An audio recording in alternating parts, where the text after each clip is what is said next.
Samtang nagkaduol ang pizza sa validation o inspeksyon sa pagpatuman sa road clearing operation sa mga local government units, sub-sub garon ang preparasyon nga gihimo sa Dakbayan sa Mandaue aron masigurong mahawanan ang kadalanan. Ang report ni Nico Serino.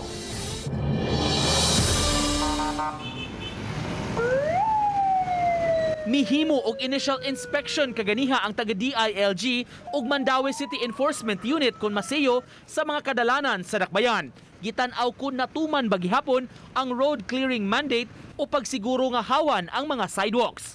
Preparasyon kini sa LGU sa gitakda nga validation sa kamanduan sa kagamhanang nasyonal. Atol sa inspection, gikalipay hinuon sa bag-ong city director sa DILG ang ilang nakita.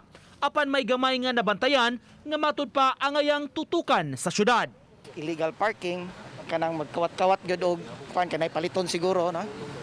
And also ang most challenging I think is ang atong mga existing businesses like say ayuhanag motor. Pasabot sa labaw sa enforcement unit, gipangandaman nila ang validation. Ang mga barangay gitahasan na sab sa sub-sub nga pagmonitor, pagsiguro nga natuman kini sa mga komunidad.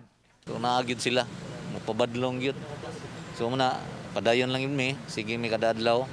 So matagkaroon ko niya, di ginato biyaan ang atong pag-edukar sa atong mga motorista, kabahin sa atong sidewalk na dili ginila busuhan. Kaya naamsay mo gamit nga mga pedestrian. Misanungsab ning maong panawagan ang mayor, dala ang panghinaot nga mutuman ang mga Mandawihanon ug masiguro nga hawan ang mga sidewalks. Atong ihatag ang kuano where it belongs. Og sa katawhan nga sa motorista atong ihatag sa kuano, respetuhay lang ang ato lang. Ang ato masagod kay naa say uban nga mga ni-encroach na gyud sa daan sidewalks, no? Sunod simana gitakda ang validation sa kadalanan sa Mandaue kundi intagalain nga LGU ang muinspeksyon ug mugrado sa performance sa syudad. Uban ni June Sulon, Nico Sereno, Balitang Bisdak.